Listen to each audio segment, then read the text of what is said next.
இன்றைக்கி Thursday afternoon லஞ்சுக்கு தான் ரெடி பண்ணிகிட்டு இருக்கோம்.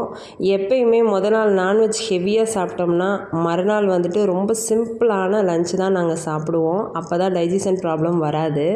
சரி, கடையில் போய் என்ன காய்கறி வாங்கலான்னு கிளம்பிட்டு இருந்தேன். அதுக்குள்ளேயும் தெருவில் வந்துட்டு கீரை கட்டு விற்கிறவங்க வந்துட்டாங்க. அவங்கக்கிட்ட ரொம்ப சீப் அண்ட் பெஸ்ட்டாகவும் இருக்கும். இன்னும் சொல்லப்போனால் எல்லா கீரைகளும் இருக்கும், பெஸ்ட்டாகவும் இருக்கும். சரின்னு சொல்லிட்டு என்ன கீரை வாங்கலான்னு நம்ம யோசிக்கிறதுக்குள்ளே எங்கள் அம்மா பருப்பு கீரை வாங்கலாம், அது வந்து நல்ல டேஸ்ட்டாக இருக்கும் அப்படின்னாங்க. சரின்னு 2 கட்டு பருப்பு கீரை வாங்கிட்டோம்.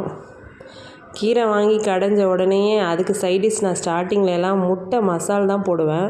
அப்புறம் நிறைய பேர் என்னோடய ஃப்ரெண்ட்ஸ் சொன்னாங்க, முட்டையும் கீரையும் ஒரே டைமில் சாப்பிட்டா இந்த ஸ்கின் ப்ராப்ளம் வரும்னு சொன்னாங்க.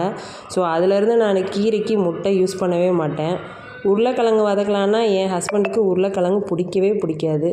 ஸோ அதனால் சிம்பிளாக இன்றைக்கி அப்பளத்தை மட்டும் பொரிச்சிட்டோம்.